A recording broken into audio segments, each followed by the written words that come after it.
Well, thank you very much, everybody, and I'm delighted to be hosting this group of really distinguished people and leaders. Few leaders can even compete with the people around this table. They're from Central Asia, and it's a magnificent part of the world. It's also a strong part. It's a tough part, and there's nobody tougher or smarter than the people we have gathered tonight. I'd like to thank Vice President J.D. Vance and Secretary Rubio, Secretary Bessent, Special Envoy Steve Witkoff, Ambassador Sergio Gore, going to India very shortly. Congratulations, Sergio. And Rick Grinnell, who's always done a fantastic job. Thank you, Rick, very much. And Senators Jim Risch and Steve Daines for being here. We have some other people coming in a little while. Very distinguished people. I've just completed a series of outstanding bilateral meetings with these leaders in the Oval Office to discuss our ties with this very important part of the universe. We're strengthening our economic partnerships, improving our security cooperation, and expanding our overall bonds. A tremendous amounts of trade was done just in the last little while. Lots of great products, military products and otherwise, are being bought from the United States. We make the best military equipment by far in the world, and they understood it, really have understood it for a while, ever since I've been in office, where we rebuilt completely our military. I want to thank all of the leaders for being here and for their dedication to a strong relationship with the USA. The nations of Central Asia, known as the C5, sit at the historical and geographic crossroads of the world. These nations were once home to the ancient Silk Road connecting east and west. Great history, tremendous, beautiful history. Today, their location in the heart of Eurasia gives them incredible importance and unbelievable potential. Sadly, previous American presidents neglected this region completely. It's an unbelievable region, and by the way, it happens to be an extremely wealthy region, too. But we are fixing that mistake, and I'm committed to making America's partnership with each of these countries stronger than ever before. And I've had a relationship long before this. We've had a great relationship with some of the leaders sitting at the table, and I understand the importance of this region. One of the most important regions. A lot of people don't know that or didn't know that. One of the key items on our agenda is critical minerals. In recent weeks, my administration has strengthened American economic security by forging agreements with allies and friends across the world to broaden our critical mineral supply chains. We had a great relationship and a great meeting with President Xi of China. And we went also, as you know, our new and fantastic Prime Minister of Japan. If you take a look, what we've done is pretty amazing. We were with the President of South Korea. We went to Malaysia and lots of other places, and had a lot of meetings while in South Korea, and I think it was a tremendous period of time. We took in at least $2 trillion pouring into our country.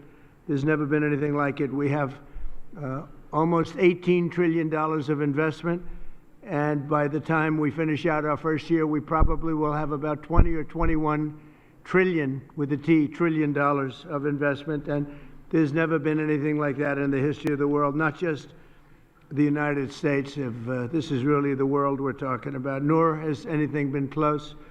It's a great honor. I've had a very talented team next to me, but it's a great honor to have that kind of economic power.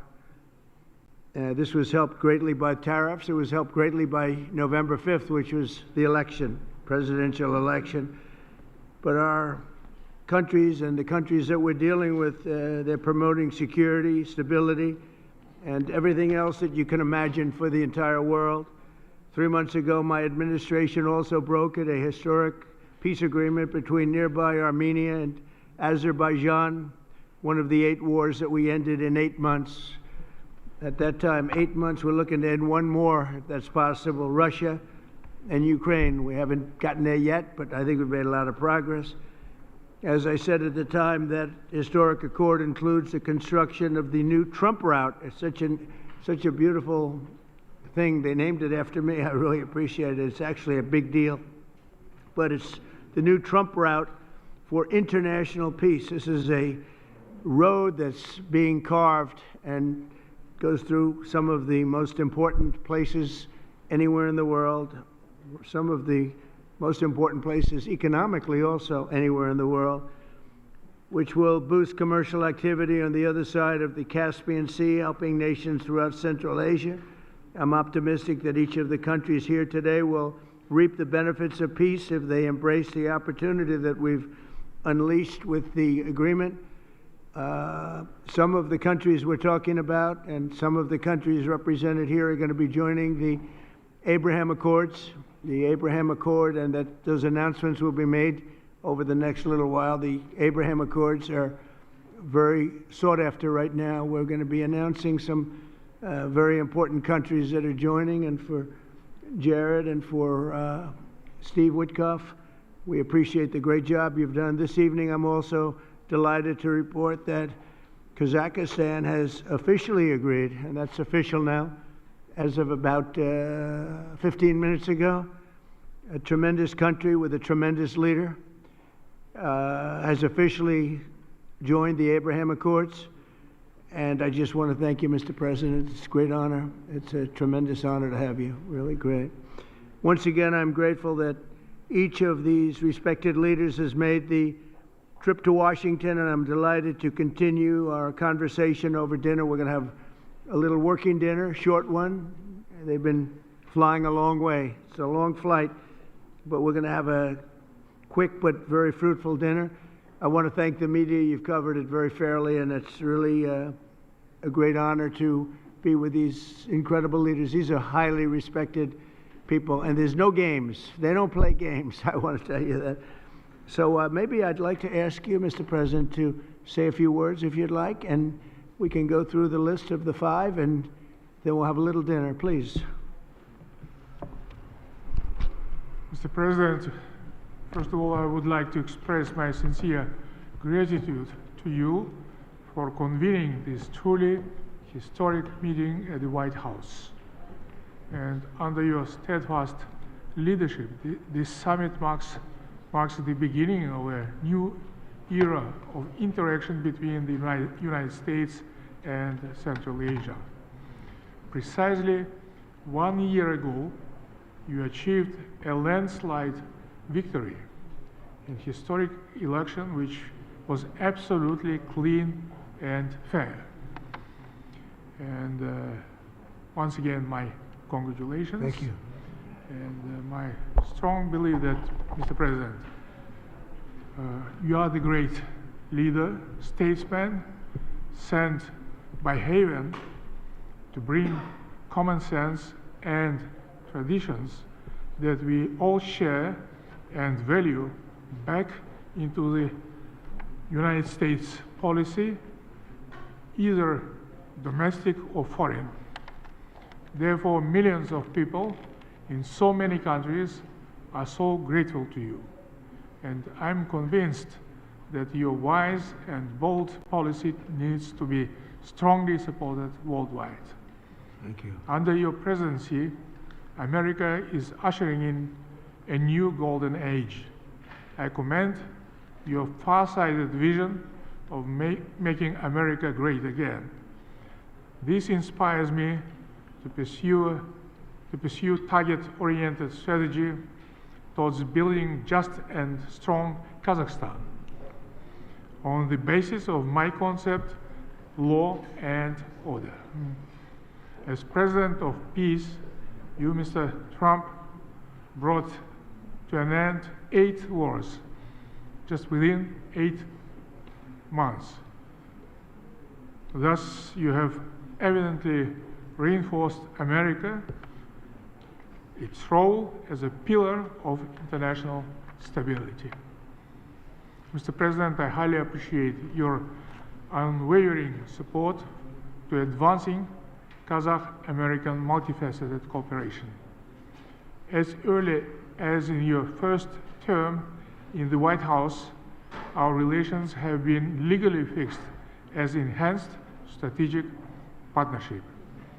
The United States is the largest investor with over $100 billion in our economy, as its perpetuum mobile. Our trade turnover has doubled in recent years and is approaching $5 billion. We cover almost 25% of America's domestic uranium demand. Kazakhstan has become a home country for 600 American companies. So I think that it's a very good figure, and during my visit alone, our businesses are concluding deals worth over $17 billion, paving the way for even greater B2B partnership. So my political will to seize all those unique opportunities, and this will is firm, is irreversible, and I will keep all important issues under my personal attention. I have no doubts that we have very bright future as it comes to our bilateral cooperation. Thank you, Mr. Thank you, Mr. President. Great job, too. Thank you very much. Please.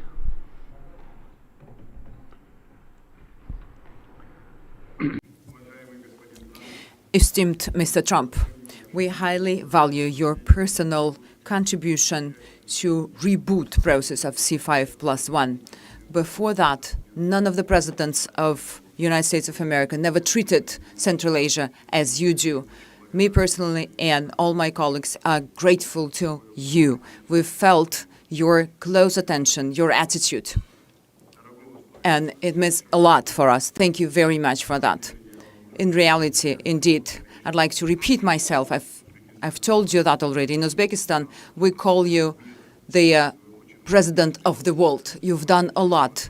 You were able to stop 8 wars. And I'm convinced that the war between Russia and Ukraine can be only stopped by you. And we are very much hopeful for that. Today's summit shows that the United States of America foresees Central Asia as key partner. Together, we develop future which is based on trust and pursuance to creation. I have a number of proposals. We would like to establish a permanent secretariat and place it based on rotations in different countries of Central Asia. Number 2, to establish a coordination council on investments and trade, and to provide for the systemic dialogue between public authorities and companies. We think that the idea to establish a Central Asian investment partnership would be a good idea. So we were able to agree on that in 2020. We are ready to continuously work with the U.S. on establishing communicational and energy projects, transportation, to link Central Asia and Europe, applying and using Trump route. 3-year plan has been established, as I told you already, to implement our investment program for $34 billion. Those are large projects, and we've discussed it with you already, both in New York and today I've mentioned it to you. So we have strong perspective. Once again, I would like to express my deepest gratitude for all that has been already done.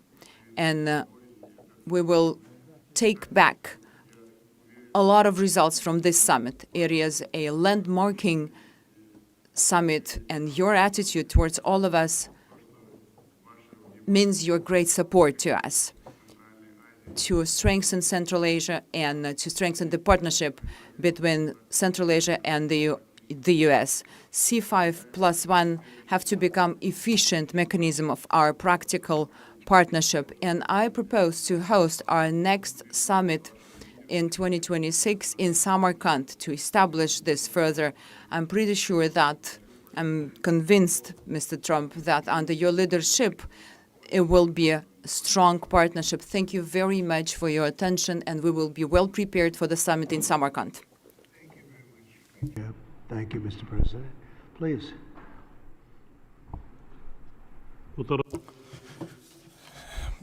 President Donald Trump, I thank you very much for your invitation to participate in today's very important high-level commemorative meeting in the format of C5+1.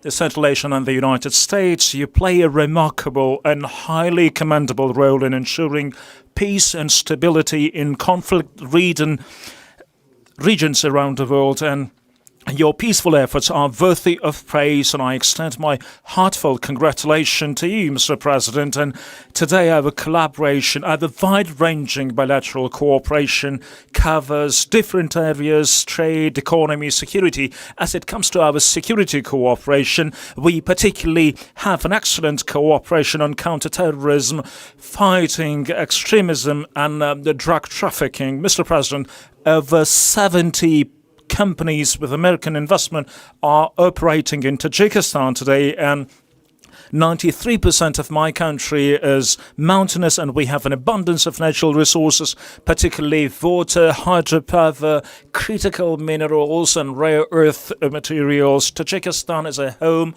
for 13,000 glaciers, and approximately 60% of Central Asian water resources originate in Tajikistan, and our country is rich in strategically important minerals, including rare earth minerals and critical materials.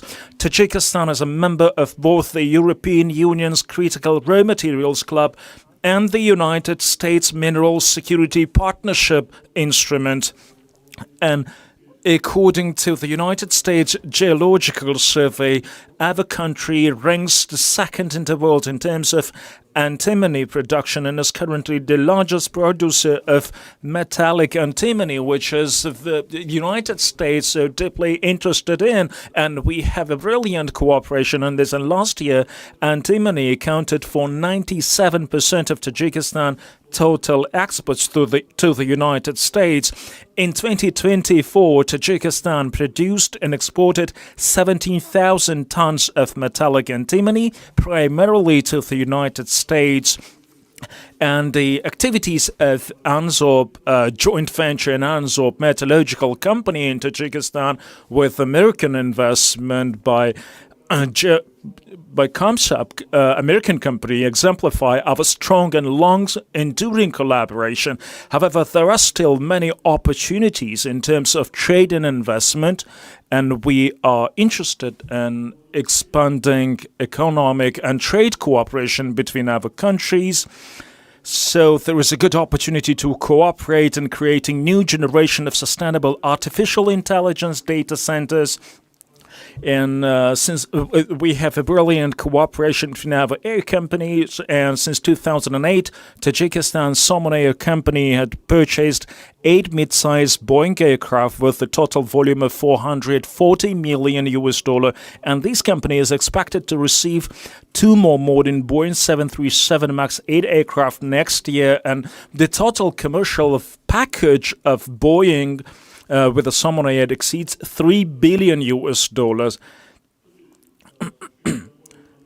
And American companies, so we have excellent cooperation with American companies over the last 20 years, and the American companies, they're particularly interested in antimony and many rare earth minerals, which Tajikistan has abundant resources, and Tajikistan, among the Central Asian countries, has a very rich, boundless potential and resources in critical minerals, and we are very keen to continue closely our cooperation on security items, which we are so concerned for so far. And I wish you every bit of luck and to your endeavors as a president of peace.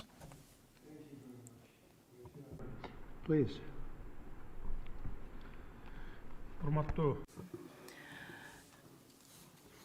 Dear mass media representatives, for me, it's a great pleasure for me to hold a bilateral meeting with President, His Excellency Donald Trump, and to participate in the C5+1.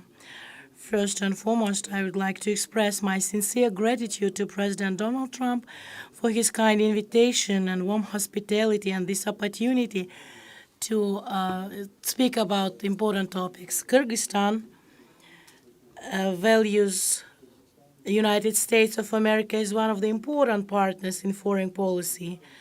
During our bilateral meeting, we discussed some actual topics of the Kyrgyz-US relations, as well as the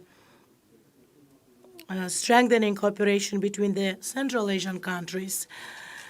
With regard to Kyrgyz-American relations, I would like to emphasize four main areas: economy and investment, including tourism, hydropower development, digital economy, artificial intelligence, and information technology, ensuring peace and security and stability. In this context, I wish to highlight the significant contribution made by President Donald Trump to strengthening global stability and to ending conflicts in different parts of the world.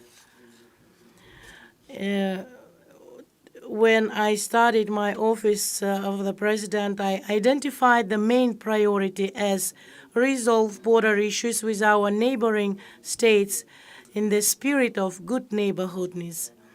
Today, after 5 years, I am pleased to note that together with my counterparts, we have successfully achieved this goal, most importantly through peaceful means.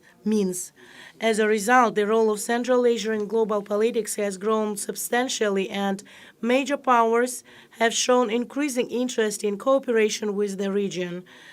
The C5+1 format has become an important platform for advancing political dialogue, and I'm very glad about that.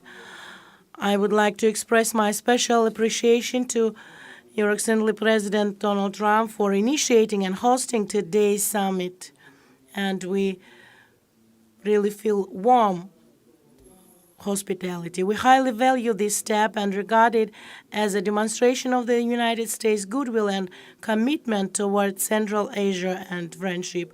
I am confident that our joint efforts will lead to concrete, mutually beneficial outcomes for both nations and people. Thank you very much for your attention. Thank you very much. Thank you very much. Please.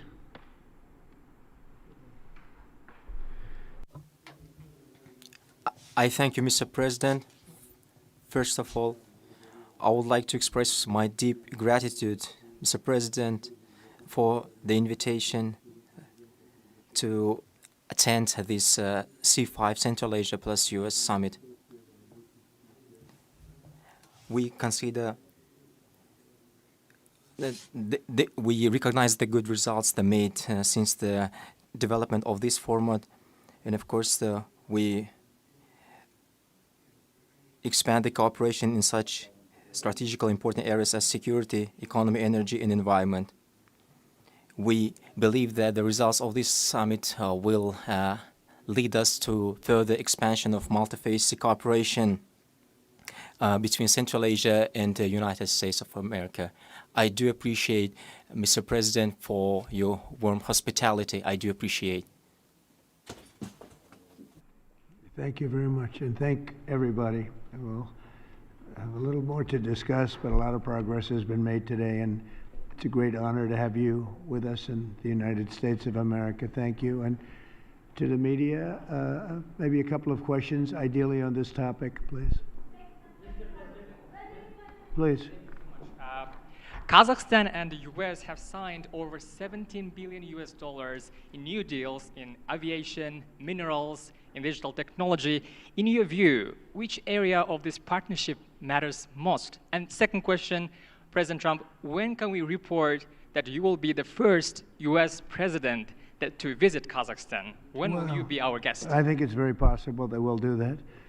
And I think all of those are very important items when you think of it, right? It's you never know from year to year. One becomes more important than the other, but they're all important, and your country has great natural resources and a great president. Very great president. Thank you. Okay, thank you very much. Yes, please. Vanik amendments. We are just expecting. What? Say it again. Jackson-Vanik amendments. Oh, go ahead. Yeah, go ahead. Thank you, Mr. President. Look, Jackson-Vanik is overdue to be repealed. With the help of the president, with working with the president, we are going to get that repealed in the very near future. Thank you, Mr. Okay, thank you very much. Yes, please. On this topic, Kazakhstan already has diplomatic relations with Israel. Can you talk about the significance of this agreement in terms of what it would signal to the region as Gaza moves toward rebuilding? And on the shutdown, there's been discussion about potentially a deal, but it would involve rehiring the federal workers who were laid off. What's your opinion of that? Well, we're going to see about the shutdown. Look, the shutdown is caused by the Democrats, and we're not going to spend $1 trillion or $1.5 trillion on health care for people that came into our country illegally, many of them from prisons and many of them drug dealers and murderers, 11,888 murderers. We're not doing that, so we'll see about that. We shouldn't, they should have, as they've done always in the past, it should have just been extended. It could have been extended very easily, and it should have been. Yes, please. The Abraham Accords is significant, sir, given that they already have diplomatic relations with Israel, what this agreement is supposed to signal? You want to answer that, please? Yeah, so I think the diplomatic significance is that it gives great momentum to the Abraham Accords. And to recap for those those who are listening who don't appreciate, the Abraham Accords, of course, is the historic agreement struck by the president in the first term to rebuild the alliance structure and the relationships between Israel and a number of the majority Muslim countries in that region of the world. What the president has done is actually signaled that the momentum of the Abraham Accords is alive and well in the second administration. I think it's not just going to be Kazakhstan, but also a number of other countries that join in the months to come. So it's a great signal, a great act of friendship, and a great sign that the Abraham Accords is alive and well. Marco? I think that's the wrong way to analyze it. There's a lot of countries that have diplomatic relations with one another. The Abraham Accords is a partnership. It's an enhanced relationship beyond just diplomatic relations and having embassies in each other's capitals.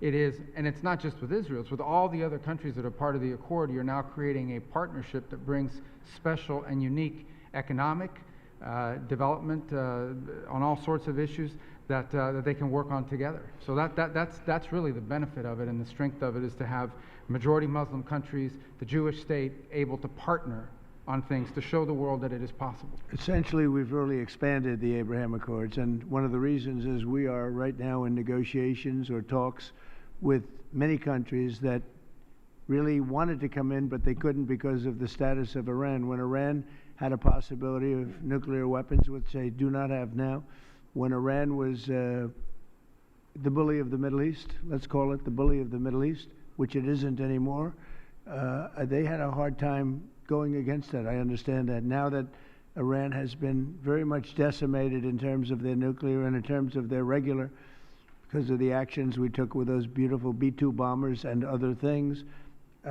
people really want to come in. And so we are in very active discussions with the more traditional potential members of the Abraham Accords. The four originals are phenomenal, and they're doing really well. They're making a lot of money with trade and other things being in the Abraham Accords, and we're expanding it a little bit. When a few of these countries come in, that's a great expansion, and these are very substantial countries. So we consider that a great honor. It was brought to our attention that they wanted to do that, and we think that's great. So it's really an expansion of the Abraham Accords, okay? Hi, Mr. Yeah, please, President. go ahead. Yes, thank you so much for your time, sir, on these important issues. I wanted to hear if you have an update on the Russian oil sanctions. We're seeing reports that the exports are way down. So how do you think that could affect the war in Ukraine, the United States' interests, and your partners here tonight, too? Well, I can say that the exports from Russia are way down. We just like to see an end to the war. We'd love to see an end to that war. So many people are being killed. A lot of Russian soldiers are being killed. So we think at some point they're going to get very smart and they're going to do that. So, yeah, the Russian exports are substantially down. What is your Trump doctrine on foreign policy, is in particular related to South and Central Asia and China? Well, look, we had a tremendous meeting, as you know, with President Xi in China, and my doctrine would be denuclearization, because we have enough nuclear. We're number one, Russia's number two, China's number three, way behind, but they'll be even in 4 or 5 years. They're, working overtime on nuclear weapons. I think that denuclearization would be a great thing. We could blow up the world 150 times. There's no need for this. So I really think we're going to have, I've spoken to President Putin about it. I've spoken to President Xi about it. and everybody would like to spend all of that money on other things, people that really, things that can benefit people now. So I think something like that could happen, the denuclearization. It's really, I want peace through strength, but we want peace all over the world, and we're very close to getting it. We had a lot of wars raging that people didn't know about. Now they're not raging anymore. We have one left, and we're going to hopefully get that taken care of. Yes, sir, go ahead. President, do you have an update on how soon that international stability force may be on the ground in Gaza? Very soon. It's going to be very soon. And Gaza's working out very well. And you haven't been hearing too much about problems. And I'll tell you, we've had countries that have volunteered. If there's a problem with Hamas, as an example, or a problem with anything, but they volunteered to, on a single basis, go in and take care of it. We have very powerful countries in this coalition. And it's not, this is because I've heard some of the press saying, well, it's a very tentative, or it's not tentative. This is a very strong peace. This is peace in the Middle East. Hamas is a very small part of it, very, very small part. And if they don't do as they said, if they don't behave, then they've got themselves a big problem, a really big problem like they've never had. But so far, it seems to be working out very well. But that's a very small part of what we're talking about. That's a part of Gaza. You're going to have a very, I think we can say, Marco, we have a very strong peace. This is a strong peace. We have many countries involved in the Middle East. Essentially, these countries are all involved. They want to see peace in the Middle East. And Marco, what would you say about that? No, I think that's right, Mr. President, and you deserve a tremendous amount of credit for making that possible. And now I think the only reason why it's going to continue to happen is because of the President's role in this. So there's work being done at the United Nations now to come up with a resolution that creates the framework internationally so that these countries who are all volunteering, as you know, Mr. President, to be a part of the stabilization force can come aboard. But they need this UN mandate in order to be able to do it. And we've made a lot of progress over the last few days. And Jared Kushner and Steve Woodcock have been working very hard on that. And today was a good day on that front. Okay. Yeah, go ahead, please. Fox. Will you discuss the Abraham Accords when you meet with the president of Syria? Well, we're going to meet, and I think he's doing a very good job. It's a tough neighborhood, and he's a tough guy. But I got along with him very well, and a lot of progress has been made with Syria. That's a tough one, but a lot of progress has been made. We took the sanctions off at the request of Turkey, at the request of actually Israel, at the request of a few different countries, and we took the sanctions off to give them a chance. And frankly, Iran has been asking if the sanctions could be lifted. Iran has got very heavy U.S. sanctions, and it makes it really hard for them to do what they'd like to be able to do. And I'm open to hearing that, and we'll see what happens, but I would be open to it. But we did take the sanctions off Syria in order to give them a fighting shot. And I think so far I think he's doing a very good job so far. Fox? Mr. President, a federal judge said tonight that the administration has to fully fund SNAP. It's the latest in a back and forth, and the Justice Department said they're going to appeal it. What's your message to folks as they work this out in the courts and in Congress as we're heading into Thanksgiving? You want to go with that? Yeah, look, Jackie, it's an absurd ruling because you have a federal judge effectively telling us what we have to do in the midst of a Democrat government shutdown, which what we'd like to do is for the Democrats to open up the government. Of course, then we can fund SNAP, and we can also do a lot of other good things for the American people. But in the midst of a shutdown, we can't have a federal court telling the president how he has to triage the situation. We're trying to keep as much turned on. We're trying to keep as much going as possible. The president and the entire administration are working on that, but we're not going to do it under the orders of a federal judge. We're going to do it according to what we think we have to do to comply with the law, of course, but also to actually make the government work for people in the midst of the Democrat government shutdown. If they would like to end this, we would welcome working with them to end this government shutdown, and then we wouldn't have to triage what we're going to fund and what we're not going to fund. And the last thing that I'll say is the American people are unfortunately about to start suffering some very real consequences because of the shutdown. In the past, when you had a government shutdown, you would have under the Obama administration. They would lean into all of the problems it was going to cause for the American people at the beginning of the shutdown. The president has told us to keep as much going as humanly possible, but after 30 days of this thing, 40 days of this thing, you're going to start seeing very real travel delays. That's because the Democrat government shut down. You're going to start seeing SNAP benefits run out. That's because the Democrat government shut down. They should stop this charade and open up the government. That's what we want them to do. We've been asking them to do it for 40 days. It's time. And you know, one other thing, our country has to remain very liquid because problems, catastrophes, wars, could be anything. We have to remain liquid. We can't give everything away based on a number. Here's an example. When I was president, the number that you're talking about was a tiny fraction of what it is now. Biden went totally crazy, gave it to anybody that would ask, gave it to people that were able-bodied, had no problem. Anybody that would ask, we get the number. And it's many times the number of people are on. This wasn't meant for that. It was meant for people that had real problems, in many cases people that were down and out, people that could be saved. It wasn't meant for people that could do whatever they want, the people that say, well, I don't think I'll work, I'll just, collect this money. Take a look at the number of what it was during my administration and what it was during the Biden administration. It went up many, many times my first term. One other thing, a number came out today that was amazing. Walmart. I trust Walmart. Arkansas, great place, Arkansas, great company, Walmart. They announced today, after many years, they do this every year for many years, that Thanksgiving for the United States of America under Donald Trump as president is 25% less for Thanksgiving meal with all the trimmings than it was under Sleepy Joe Biden's administration. So we talk about affordability. I think that's the best chart. That's better than a poll. That's better than anything I can think of. So Walmart, which everybody trusts, and I trust, and everybody trusts Walmart, they're not looking to do anything except give the numbers. And they have for many years. They talk about the cost of Thanksgiving and the cost of living through Thanksgiving and enjoying Thanksgiving. For Joe Biden, it was 25% more than it is for me at a later time. Our energy costs are way down. Our groceries are way down. Everything is way down.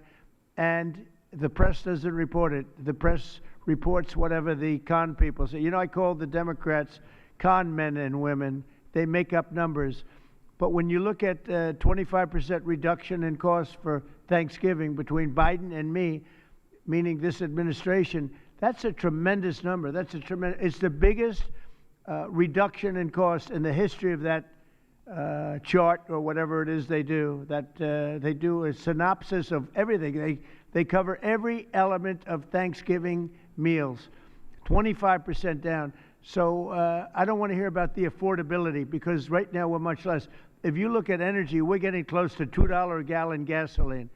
With Biden, it was $4.50, $5. Another thing, inflation. We had the worst inflation in the history of our country. Now we have virtually no inflation at all. It's down at a very low number and a very normal number. So the affordability is much better with the Republicans. The only problem is the Republicans don't talk about it. And Republicans should start talking about it and use their heads because we have great numbers. We have and they're going to only get better when all these jobs open up, all these factories open up that are being built all over our country. We are building auto plants. We're building AI plants. We're leading in AI over China and everybody else. When all of these plants start opening, we're going to have a revolution, a positive revolution, economic revolution like never before. Thank you very much, everybody. Thank you. Thank you, Brad. Thank you.